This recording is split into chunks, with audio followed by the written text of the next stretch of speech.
Apakah orang Kristen zaman sekarang ini tidak berdosa, Pak? Karena sudah melanggar hukum ini, beribadah tidak pada hari Sabat. Kita tidak melanggarnya. Ya, hari Sabat itu artinya hari ke-7 itu adalah hari Sabtu memang. Tetapi kita bisa melihat bahwa di dalam memang dicari ayat di mana ada ayat eksplisit yang menyuruh ubah Sabat Sabtu jadi Minggu, tidak ada. Tetapi apakah tidak ada berarti tidak benar? Di awal-awal pelayanan para rasul, mereka memang masih pergi ke bait Allah pada hari Sabat, bukan karena beribadah pada hari Sabat, tapi karena mereka mau beritakan Injil pada hari Sabat, karena itu hari berkumpul orang. Kalau memang mereka pergi ke hari Minggu, tidak akan ketemu siapa-siapa. Ya. Hari Sabat itu tetap berlaku walaupun Yesus sudah mati. Kebiasaan-kebiasaan Yesus beribadah itu tetap ada pada hari Sabat. Itu dibuktikan dari Lukas 4 ayat 16. Dan banyak yang mengatakan bahwa setelah Yesus mati, hari Sabat sudah tidak berlaku lagi. Dan itu berita sangat menipu dan tidak berdasarkan Alkitab. Karena terbukti dalam Kisah Para Rasul 17 ayat 2 dan 18 ayat 4. Itu membuktikan bahwa setiap hari Sabat Rasul-Rasul pun beribadah pada hari Sabat. Di dalam Ibrani 4 ayat 9 menyatakan bahwa ada satu hari perhentian, hari ke-7 bagi umat Allah. Jadi yang merasa diri sebagai umat Allah itu beribadah pada hari ke-7, hari Sabtu atau hari Sabat itu, bukan hari yang lain, karena merasa diri umat Allah harus beribadah pada hari Sabat. Dan itulah ayat-ayat dan beberapa lagi ayat-ayat berlimpah yang menyatakan bahwa hari Sabat itu tetap berlaku. Nah,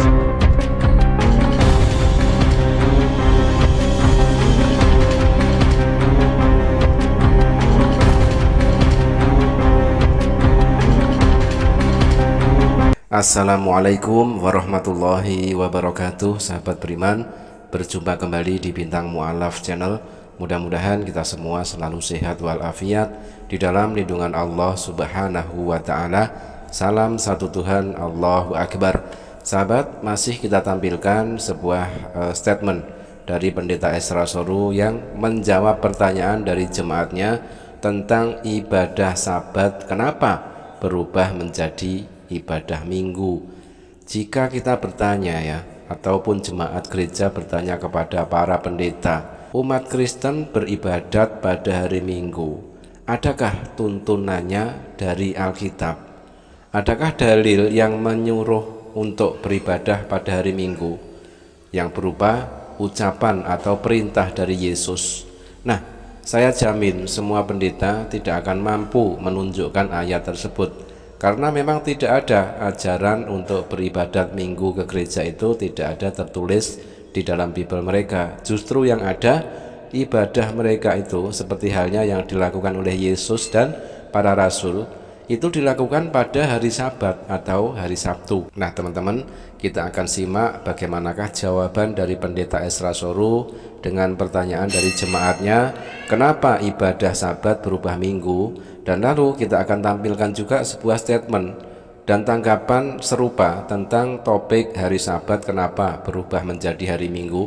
Apakah itu berdasarkan Alkitab? Kita akan simak bagaimanakah pertentangan di antara kedua pendeta tersebut, saling adu dalil ayat-ayat di dalam Bible mereka sendiri, membahas tentang kenapa ibadah Sabat berganti menjadi ibadah Minggu. Oke, baik, kita lanjut. Selamat malam Bapak Pendeta, saya Tommy dari Gemit Pohonitas. Saya mau tanya, apakah hukum keempat dari 10 hukum Allah karena orang Kristen saat sekarang ini tidak lagi beribadah pada hari Sabat yang Tuhan Allah tentukan dan dilarang agar jangan dilanggar? Apakah orang Kristen zaman sekarang ini tidak berdosa, Pak, karena sudah melanggar hukum ini, beribadah tidak pada hari Sabat? Kita tidak melanggarnya. Ya, hari Sabat itu artinya hari ke-7 itu adalah hari Sabtu memang. Tetapi kita bisa melihat bahwa di dalam memang dicari ayat di mana ada ayat eksplisit yang menyuruh ubah Sabat Sabtu jadi Minggu, tidak ada. Tetapi apakah tidak ada berarti tidak benar? Kalau saudara mau cari juga secara eksplisit ajaran tentang doktrin Allah Tritunggal, ada tidak di dalam Alkitab? Tidak ada ajaran secara eksplisit. Ya, kalau begitu doktrin Allah Tritunggal ditolak? Tidak. Nah, jadi kalau kita bisa melihat bahwa di dalam hari kebangkitan Kristus itu terjadi pada hari Minggu. Kebangkitan Kristus terjadi pada hari Minggu, tetapi Dia menampakkan diri saat itu Thomas tidak ada. Lalu 8 hari kemudian baru dia ketemu lagi dengan murid-murid. Thomas itu ada 8 hari kemudian dari hari Minggu. Kalau dihitung dengan baik, itu kena hari Minggu. Kenapa Yesus tidak bertemu dengan murid-murid yang lain pada hari Senin, Selasa, Rabu, tapi dia bertemu 2 kali dan dua-duanya pada hari Minggu? Mayoritas penafsir Kristen mengatakan bahwa dia hendak menegakkan sesuatu yang berkaitan dengan hari Minggu. Lalu kalau kita melihat juga bahwa di awal-awal pelayanan para rasul, mereka memang masih pergi ke bait Allah pada hari Sabat, bukan karena beribadah pada hari Sabat, tapi karena mereka mau beritakan Injil pada hari Sabat, karena itu hari berkumpul orang. Kalau memang mereka pergi ke hari Minggu, tidak akan ketemu siapa-siapa, ya. Nah, lalu kalau kita bisa melihat ya, di dalam kitab Kisah Para Rasul pasal 20 ayat yang ke-7, pada hari pertama dalam minggu itu, ketika kami berkumpul untuk memecah-mecahkan roti, Paulus berbicara dan seterusnya. Pada hari pertama dalam minggu itu, berarti hari Minggu, mereka berkumpul dan memecah-mecahkan roti. Ada penafsir yang mengatakan ini adalah perjamuan kudus, dan karena itu ini menunjuk bahwa ibadah berlangsung pada hari pertama dari minggu itu. Lalu 1 Korintus 16 ayat 2, 1 Korintus 16 ayat yang kedua dikatakan bahwa pada hari pertama dari tiap-tiap minggu, hendaklah kamu masing-masing sesuai dengan apa yang kamu peroleh menyisihkan sesuatu dan menyimpan di rumah. Kata di rumah itu tidak ada dalam teks asli, sehingga menyimpan. Nah, itu terjadi. Ini adalah suatu persembahan yang dikumpul pada hari pertama dari tiap-tiap minggu. Dari tiap-tiap minggu. Nah, lalu saudara, kalau kita melihat dari sisi sejarah, maka kita akan melihat bahwa dari sisi sejarah, para sejarawan seperti Pilsaf dalam bukunya History of Christian Church, dia mengatakan bahwa pada abad yang kedua seluruh gereja Kristen itu sudah meninggalkan Sabat Yahudi dan semuanya sudah beribadah pada hari Minggu, seluruhnya. Sehingga itu bagaimana bisa seluruh gereja itu bisa beribadah pada hari Minggu? Kalau itu hanya diubah oleh 2 atau 3 rasul, maka seharusnya adalah ada yang ibadah hari Minggu, ada yang Sabtu. Tapi kenyataannya seluruhnya itu Sabtu. Berarti seluruh rasul itu mengubahnya. Seluruh rasul itu mengubahnya. Bagaimana seluruh rasul mengubah? Tidak bisa tidak kalau tidak ada amanat dari Tuhan Yesus. Ya, jadi di situ kita mengapa dasarnya adalah bahwa orang Kristen ibadah pada hari Minggu.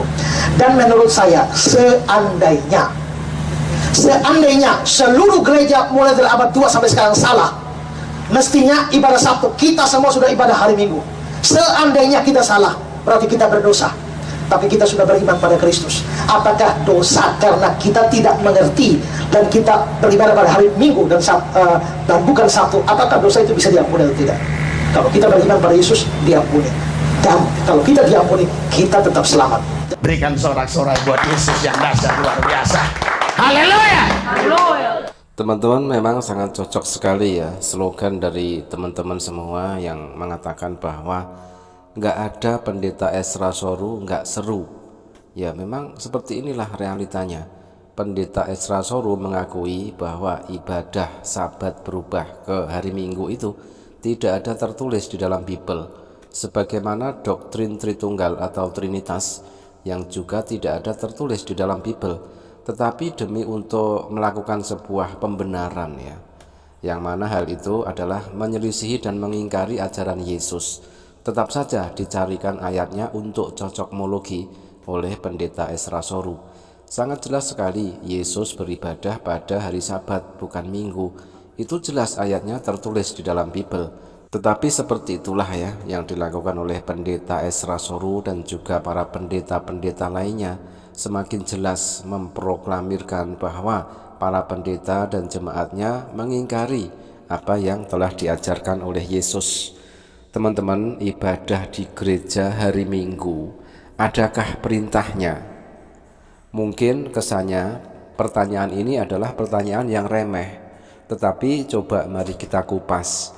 Masalah ibadah adalah masalah penting yang harusnya memiliki dasar atau dalil yang kuat. Karena melakukan ritual ibadah wajib secara terus-menerus tanpa adanya dalil atau perintah dari Allah merupakan ibadah yang sia-sia. Umat Kristen melakukan ibadah di hari Minggu secara terus-menerus dan kontinu.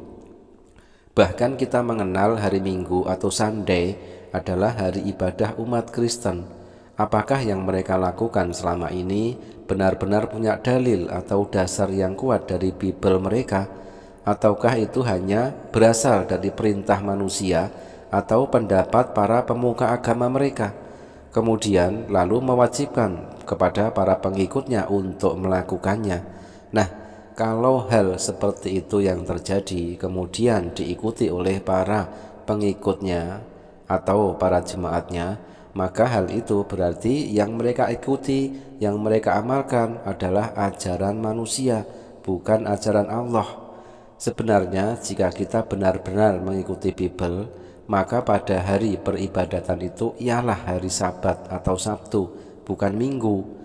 Hari inilah Sabat yang ada dalilnya di dalam Bible.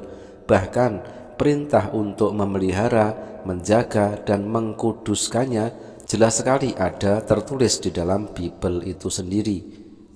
Dan di dalam Bible ternyata ada ancaman yang sungguh mengerikan, yaitu ancaman hukuman mati bagi mereka yang tidak memelihara dan yang melanggar kekudusan hari Sabat.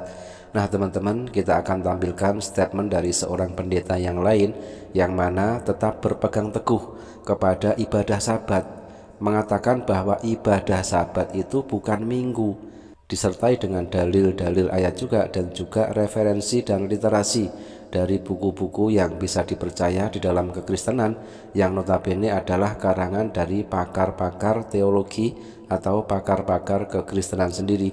Mari kita simak bagaimanakah tanggapan dari pendeta yang satunya. Shalom, kita akan mempelajari lagi Alkitab yang masih seputaran perubahan akan hari Sabat kepada hari Minggu, hari Sabat atau hari Sabtu, atau juga disebut dengan hari ke-7. Kita akan melihat apakah perubahan itu dilakukan oleh Alkitab atau perintah Alkitab atau tidak. Dan pada kali ini saya akan membacakan cukup 3 buku atau 3 tulisan dari catatan sejarah ini yang mengungkapkan bahwa perubahan itu tidak berdasarkan Alkitab, tetapi perubahan itu adalah usaha daripada manusia sendiri atau dilakukan oleh manusia. Nah, kita tidak usah perang ayat atau tidak perlu pakai ayat-ayat Alkitab, tetapi cukup membaca 3 buku ini sudah membuka pikiran kita bahwa perubahan itu dilakukan oleh manusia. Dan cukup 3 buku ini saja untuk merontokkan teori yang selama ini seolah-olah itu adalah suatu kebenaran. Sebelum saya membacakan, saya akan memperlihatkan kepada kita bahwa ayat-ayat ini sangat mendukung bahwa hari Sabat itu tetap berlaku walaupun Yesus sudah mati. Kebiasaan-kebiasaan Yesus beribadah itu tetap ada pada hari Sabat. Itu dibuktikan dari Lukas 4 ayat 16.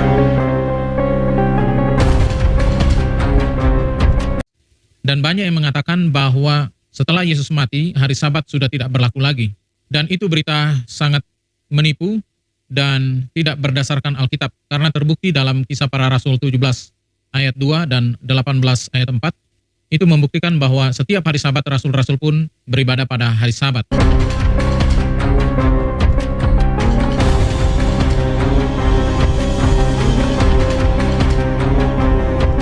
Di dalam Ibrani 4 ayat 9 menyatakan bahwa ada satu hari perhentian, hari ke-7 bagi umat Allah. Jadi yang merasa diri sebagai umat Allah itu beribadah pada hari ke-7, hari Sabtu atau hari Sabat itu, bukan hari yang lain. Karena merasa diri umat Allah harus beribadah pada hari Sabat. Dan itulah ayat-ayat dan beberapa lagi ayat-ayat berlimpah yang menyatakan bahwa hari Sabat itu tetap berlaku. Nah, saya akan bacakan 3 buku tadi yang menyatakan bahwa hari Sabat itu dirubah oleh manusia. Buku yang pertama, The Convert's Catechism of Catholic Doctrine, halaman 50, Peter German, London, tahun 1934, disahkan oleh Vatikan pada tanggal 25 Januari 1910. Mengapa kita memelihara hari Minggu dan bukan hari Sabtu? Ini tanya. Kemudian jawabnya, kita memelihara hari Minggu gantinya hari Sabtu karena Gereja Katolik pada Konsili Laodikia tahun 336 telah memindahkan kekudusan hari Sabtu itu ke hari Minggu. Dan buku yang kedua, The Catechism Simply Explained, halaman 89, H. Cowan, Cavera, Burns, Oates, Westbourne, Ltd, London, tahun 1938. Saya bacakan. Hari Sabat Yahudi adalah hari Sabtu. Kita umat Kristen memelihara hari Minggu. Gereja dengan kuasa yang diberikan padanya oleh Tuhan telah mengubah pemeliharaan hari Sabtu menjadi hari Minggu. Sepatah kata mengenai hari Minggu, Allah berfirman, ingatlah dan kuduskanlah hari Sabat. Hari Sabat ialah hari Sabtu, bukan hari Minggu. Ya, saya ulangi, hari Sabat ialah hari Sabtu, bukan hari Minggu. Kalau begitu, mengapa kita menyucikan hari Minggu dan bukan hari Sabtu? Gereja telah mengubah pemeliharaan hari Sabtu itu kepada pemeliharaan hari Minggu. Protestan yang berkata bahwa mereka kembali kepada Alkitab dan hanya Alkitab, dan bahwa mereka tidak menerima apapun selain dari apa yang dikatakan Alkitab, adalah orang yang bingung. Adalah orang yang bingung dengan memelihara hari Minggu. Sedangkan Allah berkata dengan jelas, kuduskanlah hari Sabat. Kata hari Minggu tidak terdapat dalam Alkitab. Karena itu dan tanpa disadari mereka menuruti kekuasaan gereja Katolik. Tanpa disadari mereka menuruti kekuasaan gereja Katolik. Kemudian buku yang ketiga, atau tulisan yang ketiga, dari artikel Hari Minggu Bukanlah Hari Sabat, karangan Lawrence L. McRivey, halaman 58 dalam majalah The Australian Catholic Digest, September 1941, diterbitkan oleh The Advocate Press, Melbourne, Australia. Dikatakan begini, sekarang kita sudah mengetahui bahwa hukum hari Minggu dan pemeliharaannya itu bukanlah dekret yang berasal dari Allah. Dekret yang bukan berasal dari Allah, melainkan adalah hukum yang kita buat sendiri. Lalu faktor yang sama, hukum Kristen dan kebiasaan, yang ditempa, digubah dan ditafsirkan supaya sesuai kebutuhan kepada abad ke-6. Bisa kalau perlu ditempa lagi atau ditafsirkan kembali untuk memelihara kebutuhan sekarang ini.